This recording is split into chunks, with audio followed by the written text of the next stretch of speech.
Assalamualaikum warahmatullahi wabarakatuh. Selamat datang di kanal YouTube PIK, Pratama Indomitra Konsultan. PIK juga punya kepanjangan pajak itu keren.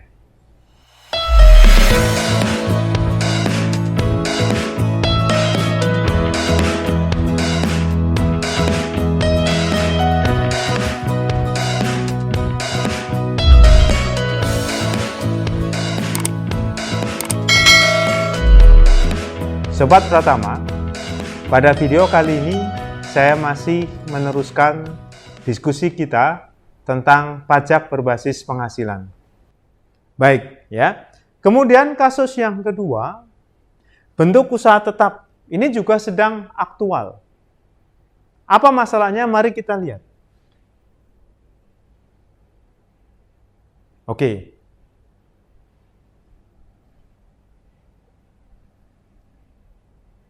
Baik, bentuk usaha tetap ini coba cermati.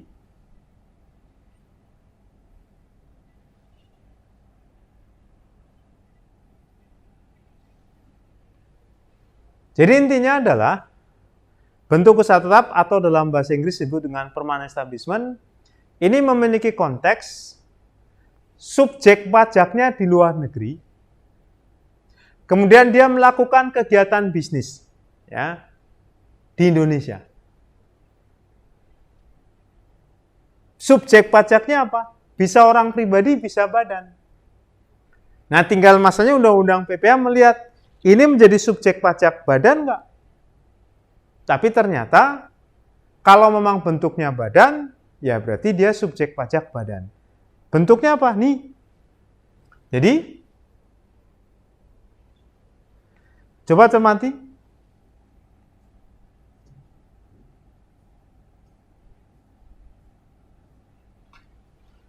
Jadi bisa jadi perusahaannya di luar negeri, ya, kemudian ke Indonesia untuk melakukan ada kedudukan manajemen, ada cabang, ada kantor perwakilan, ada gedung kantor, ada pabrik. Di dalam konteks hukum pajak, ini semua bisa menjadi subjek pajak dalam negeri. Jadi dikatakan bahwa bentuk usaha tetap itu memiliki kewajiban perpajakan yang sama dengan subjek pajak badan.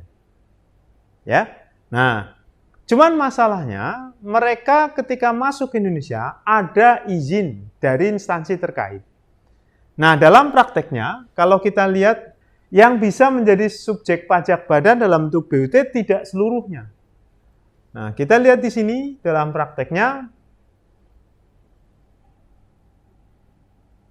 ini satu. Bentuknya apa? Bank asing.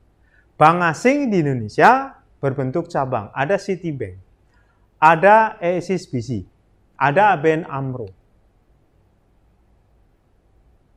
Deutsche Bank. Bank-bank ini punya kedudukan di luar negeri, kemudian punya cabang di Indonesia.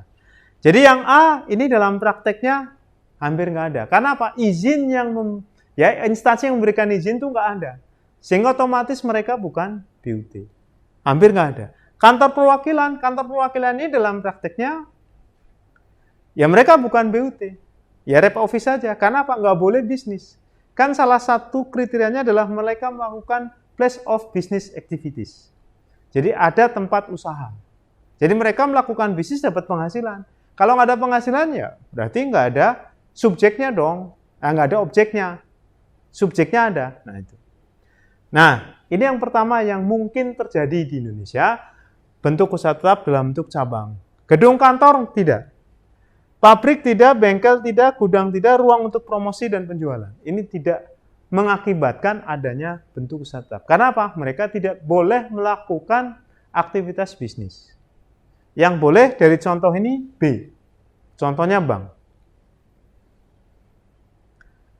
Pertambangan. Nah ini. Oh, pertambangannya ini. Pertambangan dan penggalian sumber alam. Ini dalam prakteknya, kalau misalkan contohnya minerba, mineral dan batu bara, mereka PT PMA. Jadi enggak. Tapi yang kedua ini wilayah kerja pertambangan, minyak dan gas, banyak. Yang kita kenal misalkan Dari Inggris ada British Petroleum. Dari Prancis ada Total Indonesia. Ya, Total. Dari Cina ada Sinopec, ada PetroCina. Dari Malaysia ada Petronas. Dari Amerika, kalau nggak salah ya, ConocoPhillips. Oh, Chevron. ConocoPhillips, saya lupa. Tapi ini beberapa contoh dari BUT berbentuk pertambangan migas. Ya. Yang lain, nah ini lagi. 3 ya. Yang pertama, cabang. Yang kedua, wilayah kerja pertambangan, migas. Dan yang ketiga, proyek konstruksi. Nah, ini secara tegas di Undang-Undang Jasa Konstruksi, ya, menyatakan bahwa mereka yang berbisnis di Indonesia dalam bentuk konstruksi harus berbentuk BUT. Tujuannya apa? Biar kena pajak di Indonesia. Nah, ini juga nanti ya mudah-mudahan saya sempatkan untuk membuat video aspek bisnis, aspek hukum, aspek akuntansi, dan aspek pajak untuk jasa konstruksi. Jadi ini menarik karena banyak kasus yang terjadi. Nah, kemudian yang lain, nah yang sering ditarik-tarik oleh kantor pajak ini. Ditarik-tarik menjadi subjek pajak dalam bentuk BUT. Contohnya apa? Misalkan ada PT, misalkan nih contoh ya, PT Google Indonesia. Kemudian ada Google Singapura. Ini contoh aja. Nah, PT Google ini diperiksa. Seolah-olah dia menjadi dependent agent dari Google Singapura. Kenapa? Masalahnya adalah Google Singapura berbisnis di Indonesia. Tapi kemudian mereka nggak punya anak usaha, mereka bisnisnya langsung dari Singapura, kemudian pelanggan langsung bayar ke sana. Nah, di sisi lain PT Google Indonesia mensupport bisnis Google Singapura yang di Indonesia. Ini contoh ilustrasi sederhana. Nah, tinggal masalahnya PT Google ini anak usaha atau dependent agent. Pilihannya 2, independent atau dependent agent. Kalau misalkan dia bertindak untuk dan atas nama, ya PT Google Indonesia bertindak untuk dan atas nama Google Singapura, dia bisa dikatakan sebagai dependent agent dan bagian dari bentuk usaha.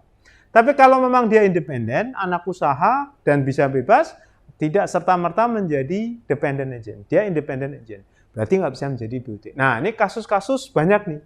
Perusahaan-perusahaan digital, ya, teknologi informasi, berbasis tenaga informasi, mereka melakukan bisnis di Indonesia, tapi tidak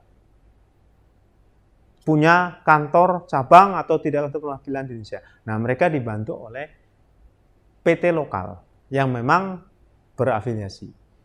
Baik, nah jadi dalam prakteknya ini agen yang lain nggak pemberian jasa, ini seringkali ada patokan di sini lebih dari 60 harinya. Nah, ini untuk wajib pajak yang mengirimkan konsultannya datang ke Indonesia selama 60 hari. 60 harinya tidak mesti urut-urutan, pokoknya dalam jangka waktu 12 bulan. Ini. Nah, dalam jangka waktu 12 bulan, kemudian ketika melihat paspornya, oh ternyata 60 hari dia. Ya, konsultan dari perusahaan asing bisa dianggap sebagai mereka punya BUT. Walaupun secara de jure nggak bisa. Akhirnya, ya udah pemajakannya di Indonesia.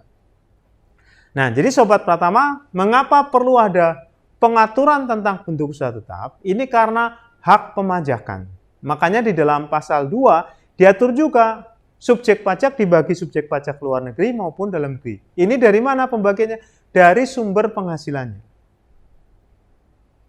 BUT itu dikenain pajak di Indonesia dengan pertimbangan dia mendapatkan penghasilan dari sumbernya.